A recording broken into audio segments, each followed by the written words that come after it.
Aromatic compounds मैंने पढ़ाया था आपको। एक एग्जाम्पल करते हैं इसका। सी,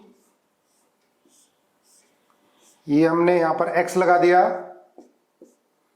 और ये OCH3 है।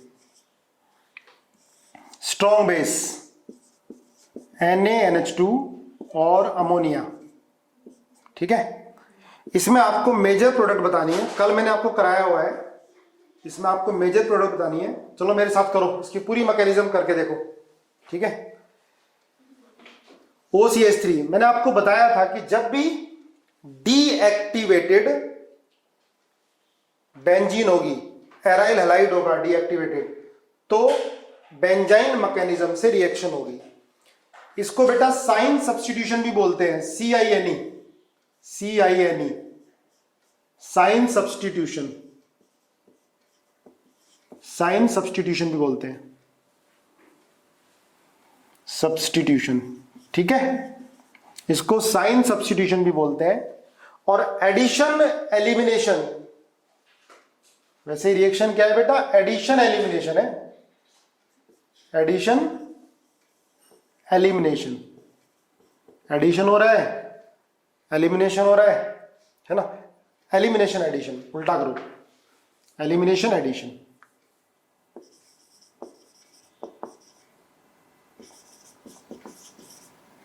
और एडिशन, ठीक है।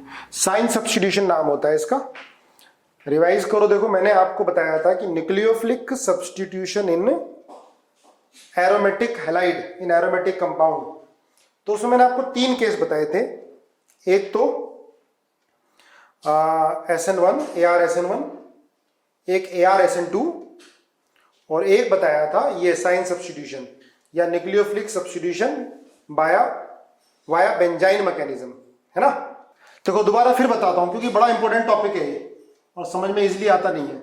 जब भी हम डीएक्टिवेटेड एराइल हैलाइड की रिएक्शन स्ट्रॉन्ग बेस से कराते हैं तो रिएक्शन वाया बेंजाइन मैकेनिज्म होती है, ठीक है। क्या होता है इसमें, देखो ये हाइड्रोजन, पूरी मैकेनिज्म मेरे साथ करके देखो एक बार। NH2 माइनस यहां से H को हटाएगा, ठीक है। H plus, NH2 minus will take H plus, H plus अपने इलेक्ट्रॉन यहां छोड़ेगा, यहां माइनस आएगा, ये माइनस यहां बॉन्ड बनाएगा तो X निकल जाएगा, तो ये क्या बनता है, बेंजाइन, ठीक है, OCH3। अब देखो बेटा बॉन्ड, ये बॉन्ड इधर भी टूट सकता है। अगर ये बॉन्ड इधर ब्रेक हुआ तो NH2 माइनस कहां अटैक करेगा, अगर ये बॉन्ड इधर ब्रेक होता है तो NH2 माइनस अटैक कहां पर करेगा, इधर। भाई ये बॉन्ड इधर ब्रेक हुआ तो यहां माइनस आया, यहां पर प्लस आया, NH2 माइनस प्लस पे अटैक करेगा तो बनेगा ये, यहां माइनस, यहां पर NH2 आ गया और दिस इज OCH3। क्लियर है।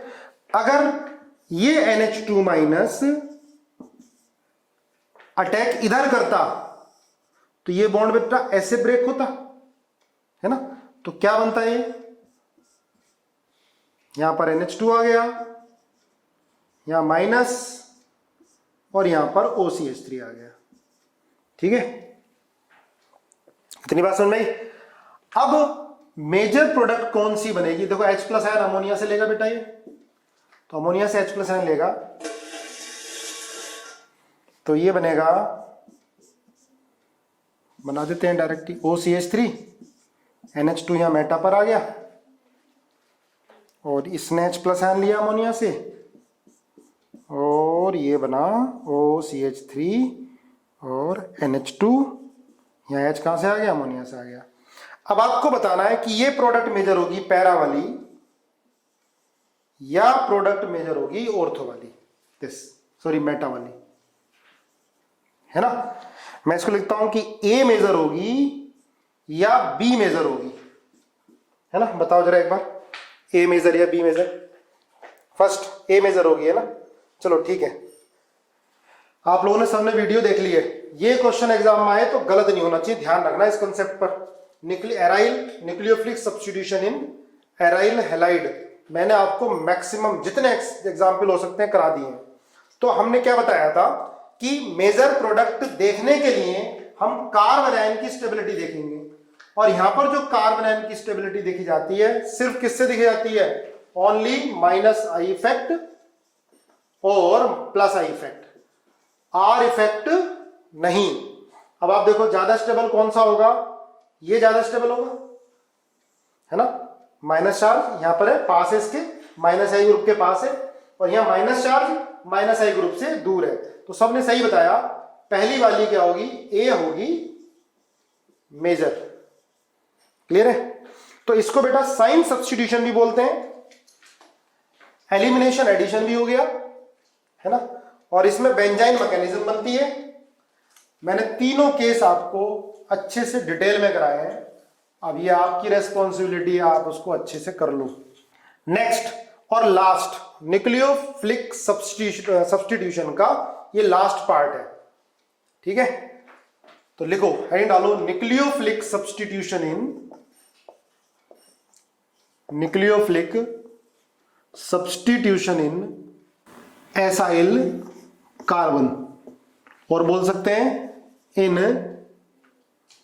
Acid and acid derivative, nucleophilic substitution at acyl carbon और इन एसिड डेरिवेटिव। ठीक है, राइटिंग तो तुम समझने लगे होगे अच्छे से, ठीक है, समझो। अब देखो ध्यान देना, हम nucleophilic substitution at acyl carbon और इन एसिड डेरिवेटिव, एसिड और एसिड डेरिवेटिव, ठीक है। एसिड डेरिवेटिव क्या होंगे बेटा, जैसे एसिड हो गया RCOH, तो उसका डेरिवेटिव क्या हो गया, अमाइड हो गया, एसिड क्लोराइड हो गया, एस्टर हो गया, एनहाइड्राइड हो गया, है ना। जैसे ये है RCOG, this is acyl carbon, acyl carbon, acyl carbon, this is acyl group, ये है एसाइल ग्रुप, ठीक है। हमें यहां सब्स्टिट्यूशन कराना है,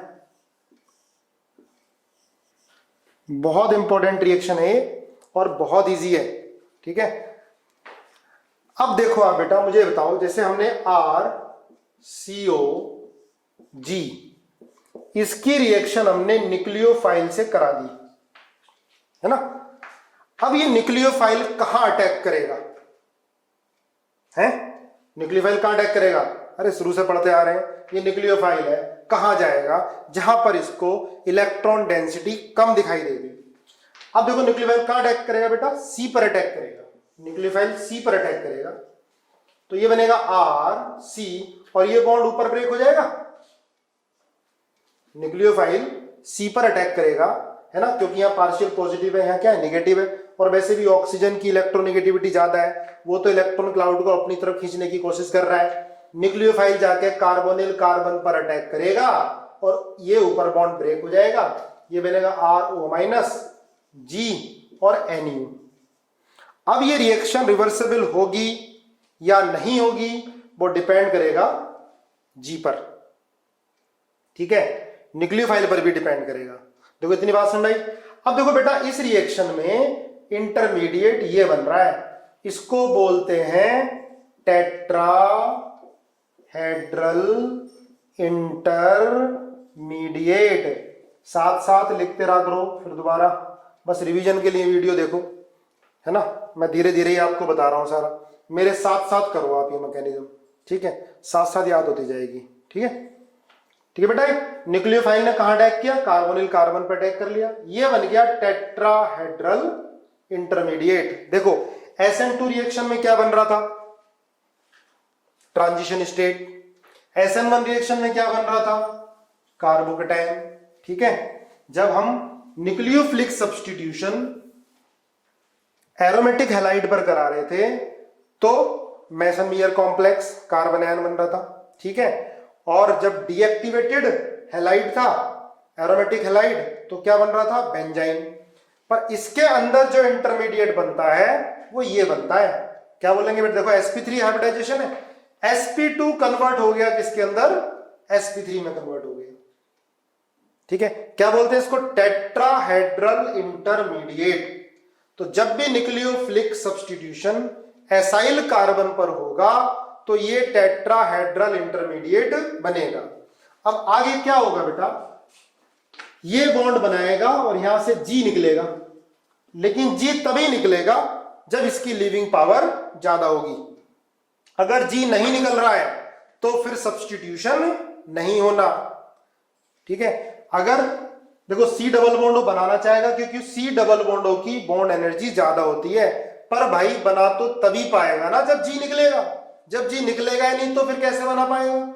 अगर G के निकलने की टेंडेंसी है, G की लीविंग पावर ज्यादा है, G का बेसिक कैरेक्टर कम है, तो G निकल लेगा और ये बॉन्ड बन जाएगा और RCONU आ जाएगा प्लस G माइनस। क्लियर है? बात समझ में आ गई? ठीक है, तो न्यूक्लियोफिलिक सब्स्टिट्यूशन किस पे डिपेंड कर रहा है? G पर। अगर G लीव कर रहा है तो सब्स्टिट्यूशन है, लीव नहीं कर रहा तो बस एडिशन ही होगा, तब इसको न्यूक्लियोफिलिक एडिशन बोल देंगे। लेकिन G हट गया तो क्या हो गया बेटा? ये nucleophilic substitution at acyl carbon.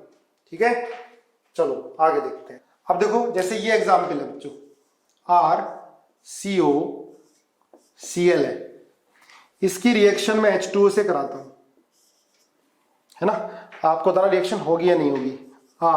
ये क्या है बेटा? एसिड हैलाइड है। ठीक है, RCOCl प्लस CH3OH से कराता हूं, करो मेरे साथ साथ। RCOCl की रिएक्शन में CH3NH2 से करा देता हूं। RCOCl की रिएक्शन में CH3O- से करा देता हूं। RCOCl की रिएक्शन में R2CD से करा देता हूं। ठीक है, 1 2 3 बनाओ बच्चों साथ साथ, 5 6। RCOCl की रिएक्शन मैं RMgX से करा देता हूं। ठीक है, 7। RCOCl की रिएक्शन में LiAlH4 से करा देता हूं। क्या बनेगा आपको बनाना है?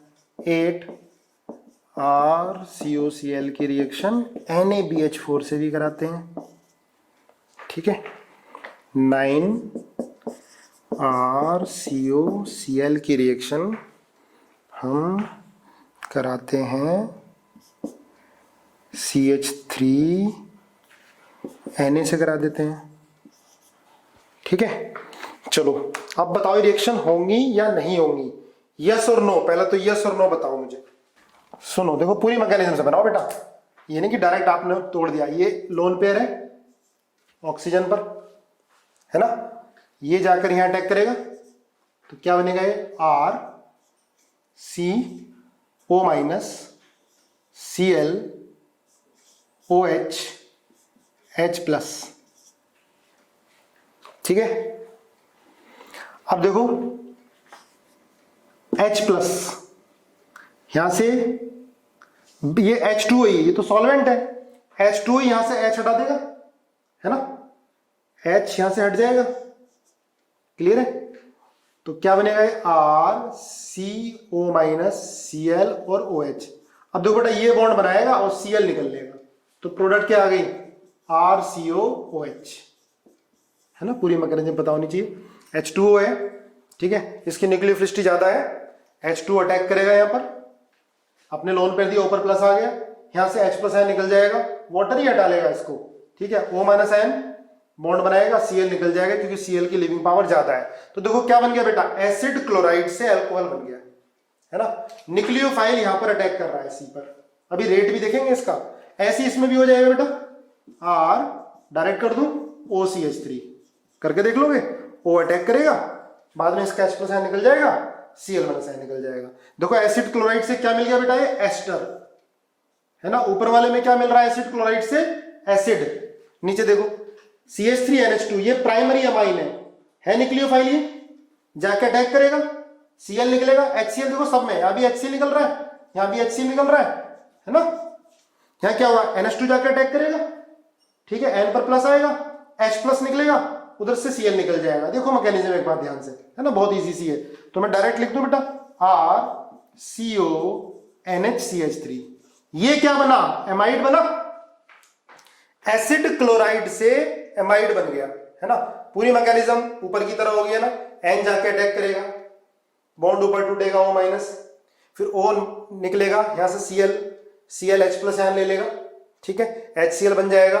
तो एसिड क्लोराइड से क्या बन गया बेटा, अमाइड, क्योंकि ये अच्छा न्यूक्लियोफाइल है और Cl बेटर लीविंग ग्रुप है।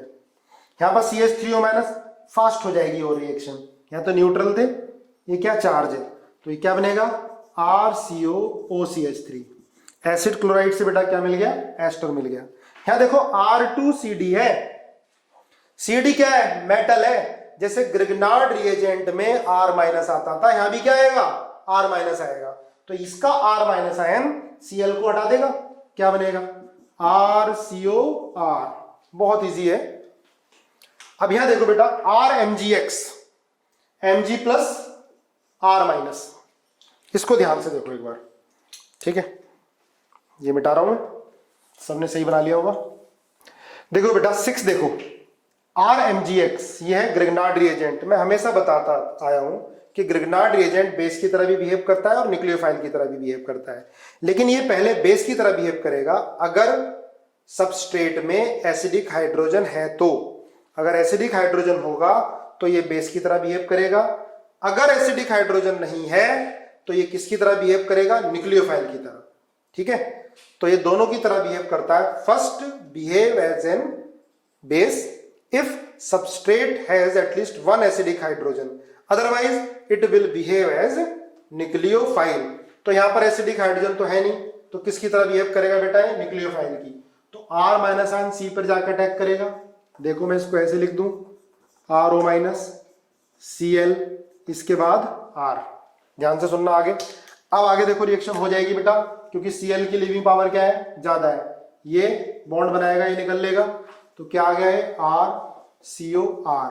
अगर अब मैं RMgX से रिएक्शन करा दूं तो क्या होगा, RMgX इससे रिएक्ट करेगा, यस और नो, मुझे यस और नो में जवाब दो।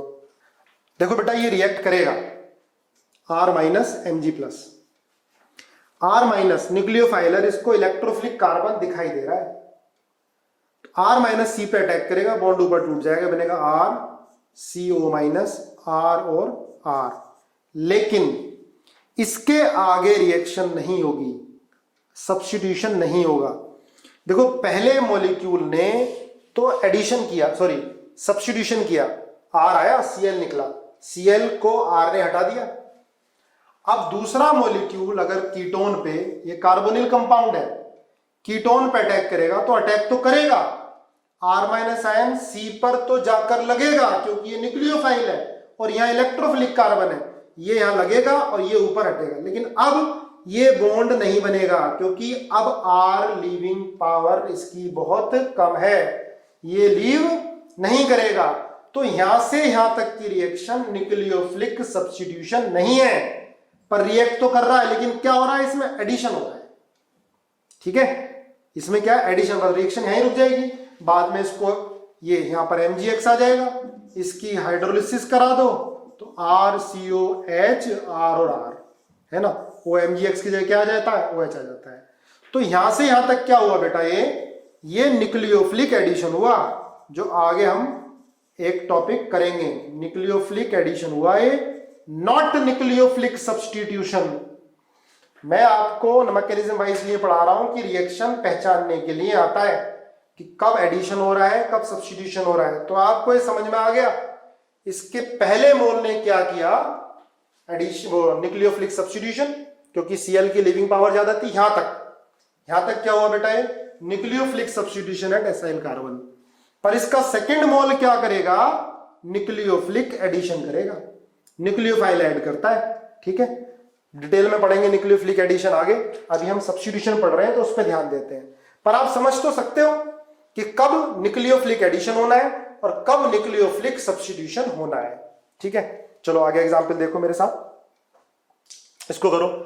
LiAlH4 क्या होता है? It is source of H minus ion. ये बेटा H माइनस आयन फर्निश करता है, ये हमने पहले भी किया हुआ है, तो करो इसको मिटा रहा हूं। अब आप देखो LiLH4 क्या फर्निश करेगा बेटा? H माइनस फर्निश करेगा। जब H माइनस आयन यहां जाएगा तो ये ऊपर टूटेगा, O माइनस Cl और H। अब क्या होगा? ये बॉन्ड बनाएगा, Cl निकल लेगा, है ना, क्योंकि Cl की लिविंग पावर क्या है? ज्यादा है। तो ये क्या बना बेटा? RCHO। अब मैं फिर LiLH4 या LiLH4 में तो कितने हाइड्रोजन है बेटा? 4 हाइड्रोजन है, तो H माइनस आयन और है इसके बाद। तो अगर फिर H माइनस आयन अटैक करता है तो क्या होगा? RCO माइनस H और H, ठीक है, ये हो जाएगा। इसके बाद H प्लस से रिएक्शन कराओगे, क्या बन जाएगा? OH HH, alcohol. अब इसको पहचानो, देखो फर्स्ट यहां से यहां तक देखो, पहला स्टेप बेटा H माइनस आयन अटैक किया और Cl निकल गया, तो यहां से यहां तक क्या है? Nucleophilic substitution. लेकिन इसके बाद क्या हो रहा है बेटा? ये H माइनस यहां अटैक कर रहा है, अटैक कर गया। अब क्या H, ये H या R कोई निकल सकता है? निकल ही नहीं सकता, क्योंकि इनकी लीविंग पावर बहुत कम है, लीव ही नहीं करेगा, ठीक है। तो बाद में एसिड से पास करा दो तो क्या बन जाएगा? एल्कोहल बन जाएगा। अगर LiAlH4 की रिएक्शन हम एसिड क्लोराइड से कराते हैं तो बेटा क्या मिल जाता है? एल्कोहल मिल जाता है। पहला स्टेप क्या हुआ? Nucleophilic substitution. दूसरा क्या हुआ? Nucleophilic addition. यहां तो एसिड बेस रिएक्शन है, ये न्यूक्लियोफिलिक एडिशन। क्लियर? अब बात समझ में आई। अब आप करा सकते हो कि कब न्यूक्लियोफिलिक सब्स्टिट्यूशन होगा, कब न्यूक्लियोफिलिक एडिशन होगा, ठीक है। अब आगे देखो, सेम केस बेटा इसमें NaBH4 भी क्या होता है? Source of H minus ion. H minus ion देगा, ठीक है, O माइनस बनेगा, फिर O माइनस आयन बॉन्ड बनाएगा, Cl निकालेगा, यहां तक आ जाएगा सेम। इसके बाद फिर H माइनस आयन क्या करेगा? एडिशन करेगा। तो फाइनल प्रोडक्ट क्या मिलेगी बेटा? इसमें भी RCH2OH, ध्यान रखोगे, ठीक है। इसके बाद आप देखो CH3 minus Na plus, CH3 minus बड़ा अच्छा न्यूक्लियोफाइल है, अटैक करेगा, RCO माइनस Cl CH3। इसके बाद क्या होगा? RCO CH3। क्लियर है? देखो ध्यान से। तो ये था, हमने क्या लिया बेटा? ये लिया हमने हैलाइड, है ना। अब अगर मैं यहां एस्टर ले लेता हूं, ठीक है, ध्यान देना रिएक्शन पर। ये है RCO O R डैश, ठीक है। इसकी रिएक्शन अगर मैं Cl माइनस से करा दूं तो क्या बनेगा? बताओ क्या बनेगा? रिएक्शन होगी या नहीं होगी? अगर Cl माइनस आयन से रिएक्शन कराऊं तो रिएक्शन होगी या नहीं होगी? नो, है ना, बिल्कुल सही है। अब तुम परफेक्ट होते जा रहे हो। रिएक्शन नहीं होगी क्योंकि Cl माइनस आयन यहां रिएक्ट कर भी गया तो OR नहीं निकलेगा, क्योंकि OR का बेसिक कैरेक्टर कम है, या कह सकते हो OR की लिविंग पावर कम है, ठीक है। तो ये रिएक्शन नहीं होनी, ठीक है। अगर मैं इसकी रिएक्शन RCOR, ये बहुत इंपॉर्टेंट रिएक्शन आ रही है बेटा, एस्टर की रिएक्शन बहुत इंपॉर्टेंट है, प्लस H2O और साथ में ले लिया मैंने एसिड H प्लस आयन। अब बताओ ये रिएक्शन होगी? H2O के साथ मैंने H प्लस आयन लिया तो ये रिएक्शन होगी? यस और नो? ये रिएक्शन होगी। देखो H प्लस आयन क्या करेगा बेटा? इसको एक्टिवेट करेगा। वेरी इंपॉर्टेंट रिएक्शन, अच्छे से आराम से धीरे धीरे मन लगा के पढ़ते जाओ, ठीक है, और सीधे बैठो, लेट के ना पढ़ो। प्रोडक्ट तो बनेगी बच्चों ये RCOOH plus R dash OH। इस रिएक्शन को बोलते हैं हाइड्रोलिसिस ऑफ एस्टर, ठीक है। रिएक्शन क्या होगी? हाइड्रोलिसिस ऑफ एस्टर, और ये एसिड कैटालाइज है, एसिड कैटेलाइज। इसकी मैकेनिज्म ध्यान से मेरे साथ साथ करो, ठीक है। देखो H+ आयन क्या करेगा बेटा, इसके इलेक्ट्रोफिलिक नेचर को बढ़ा देता है कार्बन के, ठीक है, क्योंकि H2 क्या है, ये तो न्यूट्रल न्यूक्लियोफाइल है, ये इजीली इसको नहीं हटा सकता, तो हमें क्या लेना पड़ा, कैटलिस्ट H+ आयन लेना पड़ा, ठीक है। H+ आयन क्या करेगा बेटा, O पे जाके अटैक करेगा, ठीक है, यहां O पर जाकर अटैक करेगा। यहां से मैकेनिज्म स्टार्ट कर देते हैं, ठीक है।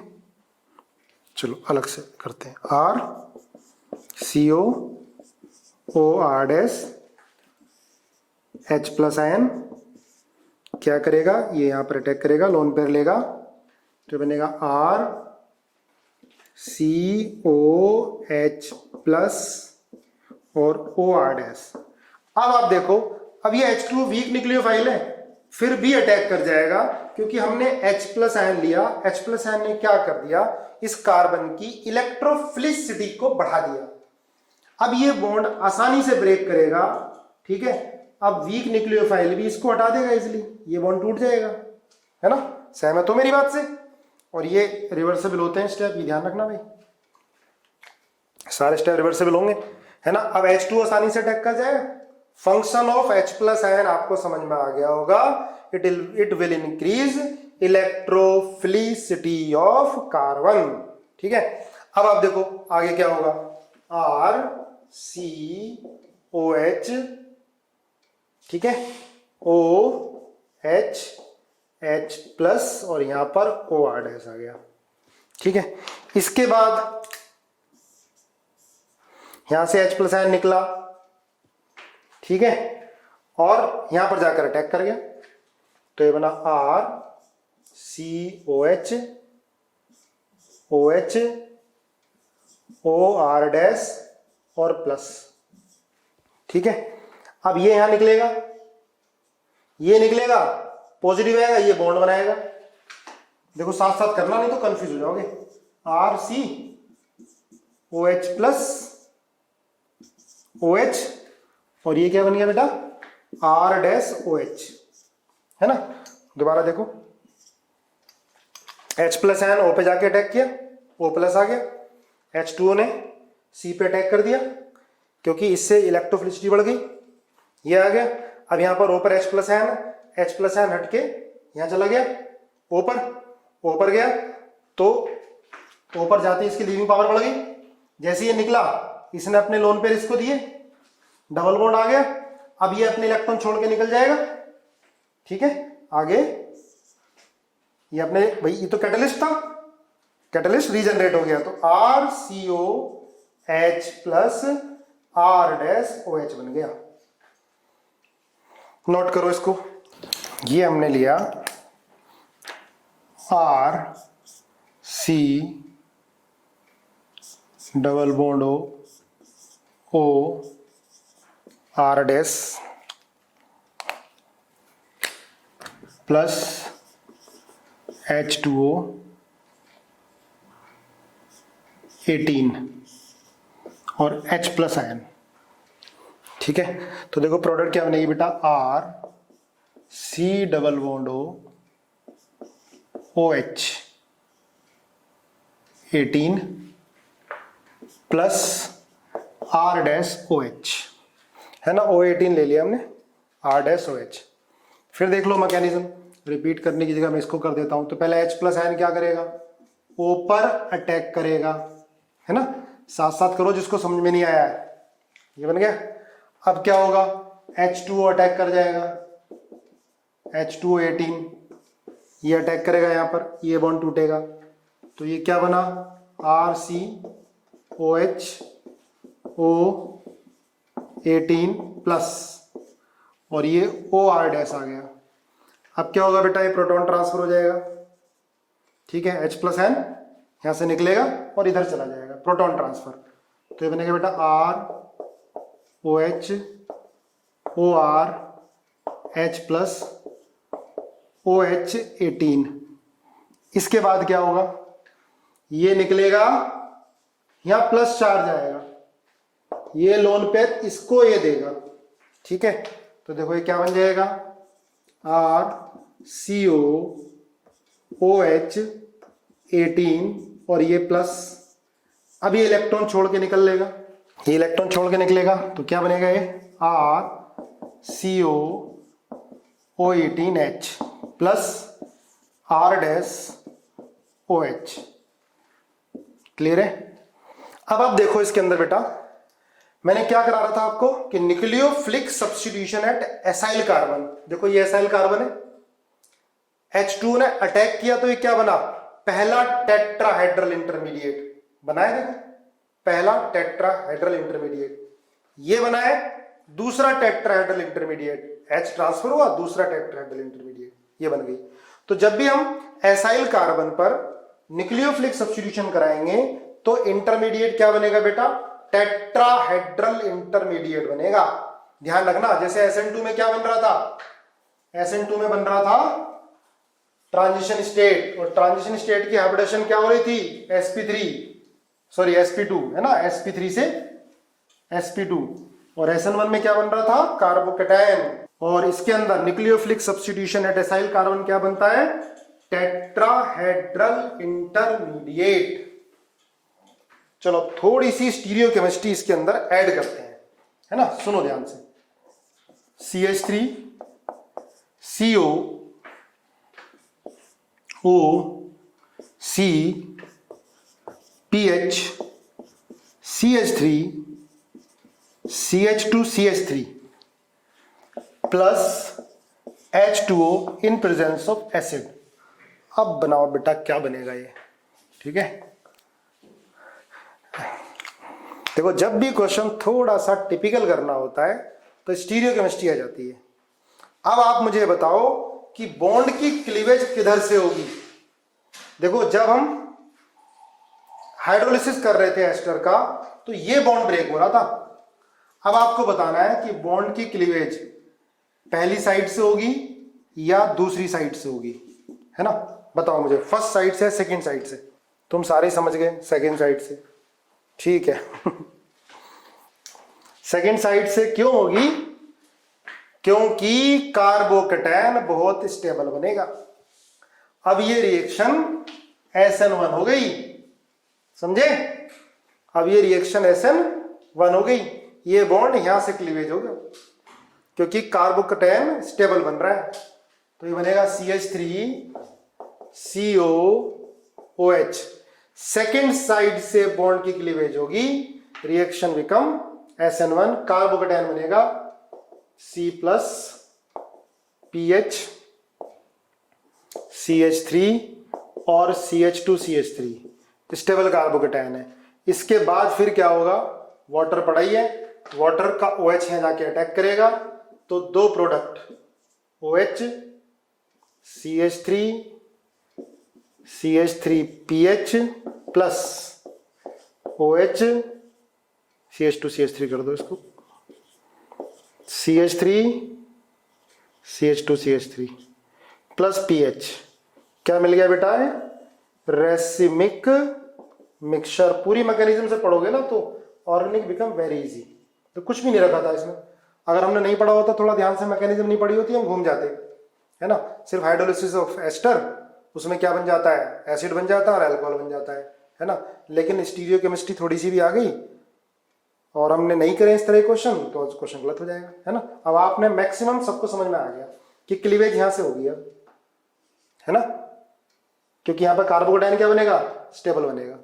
रिएक्शन क्या हो जाएगी, SN1 हो जाएगी, है ना। तो प्रोडक्ट ये मिलेगी, दो तो ये प्लस साथ में क्या है CH3COOH, ठीक है। करो एक बार, चलो एक क्वेश्चन लिखो। Write the decreasing order of reactivity of following esters. Write decreasing order of following ester towards hydrolysis, ठीक है। देखते हैं कौन कौन सी पता है। पहला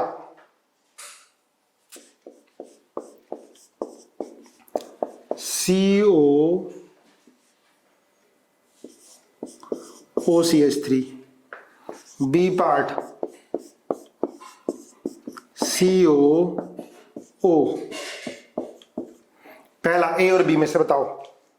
चलो देखो, अब सुनो इसके अंदर, है ना, मैक्सिमम यार गलत बता रहे हो तुम। देखो यहां पर जब हाइड्रोलिसिस होगा तो क्या बनेगा, COOH प्लस CH3OH। देखो ये बॉन्ड ना बेटा, इस केस में ये अच्छा लिविंग ग्रुप है, O माइनस आएगा ना, it is a good leaving group as compare to this, इसकी लिविंग पावर ज्यादा है, तो जो रेट होगा वो रेट बी का ए से ज्यादा होगा, बी ग्रेटर देन ए। देखो अटैक तो न्यूक्लियोफाइल को ही करना है, पर लीव तो ये कर रहा है ना बेटा, तो इसकी लिविंग पावर क्या होगी, ज्यादा होगी, तो सेकंड वाले केस में रेट ज्यादा होगा। एक क्वेश्चन और करो, ए पार्ट OCH3 सॉरी COOCH3, यहां मैंने NO2 लगा दिया है ना, ध्यान से देखो। बी पार्ट देखते हैं कौन कौन सी कर पाता है, आराम से ध्यान से। यहां पर OCH3 लगा दिया मैंने, ये OCH3 बेटा बी पार्ट में। सी पार्ट में मैंने लगा दिया COOCH3 और ये लगा दिया CH3 लगा दिया, ठीक है। और डी पार्ट में मैंने लगाया O माइनस, ई पार्ट में COOCH3 मैंने Cl लगा दिया, ठीक है। ऑर्डर बताओ, देखो ए पार्ट में बेटा NO2 लगा हुआ है, यहां पर सोच समझ के जवाब देना, ये नहीं कुछ भी। बी में OCH3 लगा दिया, सी में CH3 लगा दिया, डी में O माइनस लगा दिया, ई में Cl लगा दिया। बताओ ऑर्डर बताओ, कुछ का सही आ रहा है। देखो बेटा सुनो ध्यान से, इसकी मैकेनिज्म में ध्यान दो। देखो अटैक कौन कर रहा था, न्यूक्लियोफाइल, H प्लस आयन तो यहां पर अटैक किया, ठीक है, तो उसमें तो कोई फर्क नहीं पड़ेगा सारे केस में, पर यहां पर न्यूक्लियोफाइल अटैक करने वाला जो रेट होता है ना, वो होता है रेट डिटरमाइनिंग स्टेप। दोबारा सुन लो, जिस स्टेप में न्यूक्लियोफाइल अटैक कर रहा है ना, वो होता है rate determining step in reaction में। न्यूक्लियोफाइल कौन था, H2O था। अब न्यूक्लियोफाइल को यहां अटैक करना है ना, न्यूक्लियोफाइल को इस कार्बन पे अटैक करना है। न्यूक्लियोफाइल कब आसानी से अटैक करेगा इस कार्बन पर, जब इस कार्बन की इलेक्ट्रोफिलिसिटी ज्यादा होगी। जब इस कार्बन की क्या होगी, इलेक्ट्रोफिलिसिटी ज्यादा होगी, मतलब इस कार्बन पर पॉजिटिव चार्ज ज्यादा होगा, ठीक है। अब इस कार्बन पर पॉजिटिव चार्ज ज्यादा कौन करेगा, NO2। NO2 क्या करेगा, पॉजिटिव चार्ज को बढ़ाएगा, तो न्यूक्लियोफाइल के अटैक करने का रेट भी बढ़ेगा। तो सबसे ज्यादा रेट किसका होगा, ए का, है ना। ए के बाद ये तो बढ़ा रहा है, ये तो इलेक्ट्रॉन दे रहा है, ये नहीं होगा। इसके बाद होगा ई का, है ना, कुछ ही का सही था।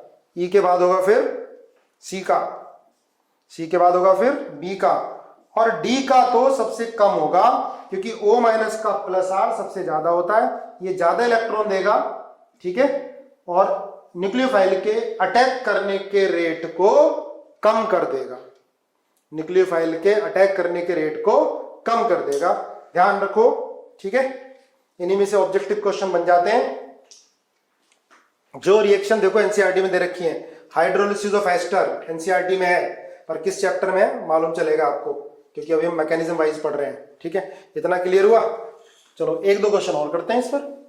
अब ये बात समझ में आ गई, देखो इसमें सारे स्टेप तो रिवर्सिबल होते हैं एसिड कैटालाइज्ड रिएक्शन में, ठीक है। अगर आपको रेट देखना है तो या तो आप लीविंग पावर देखो, जब लीविंग पावर सेम है, लीव करने वाले ग्रुप सेम है, तो फिर क्या देखो, electrophilicity of carbon, electrophilicity of carbon, ठीक है।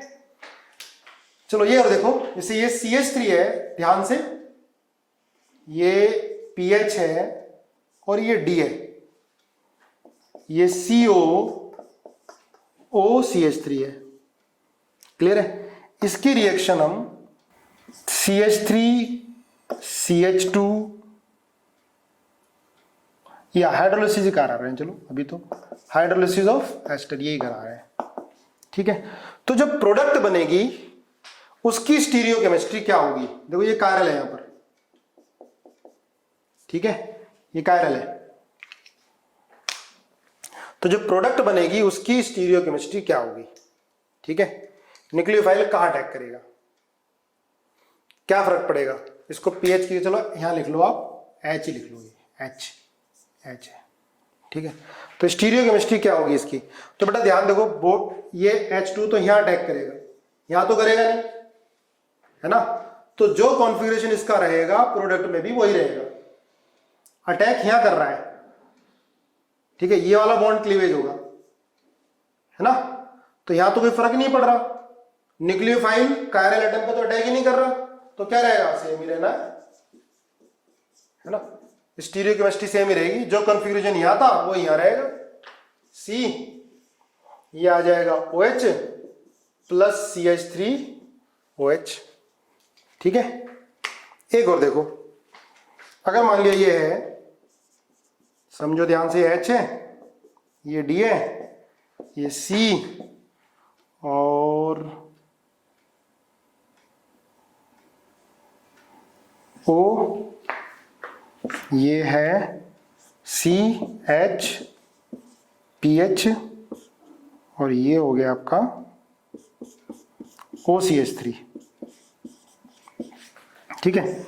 इसकी हमने हाइड्रोलिसिस करा दी, देखो प्रोडक्ट क्या बनेगी बेटा, क्लीवेज कहां से होगी, इधर से क्लीवेज होगी, ये कार्बोकेटायन स्टेबल बनेगा, ठीक है, इधर से होगी या यहां से होगी, अब ज्यादा कहां से होगी, यहां से, क्योंकि बहुत ज्यादा स्टेबल कार्बोकेटायन बनेगा, क्लियर है। रिएक्शन SN1 होगी, तो क्या बनेगी प्रोडक्ट, देखो ध्यान से, CH3 CH D CO OH plus,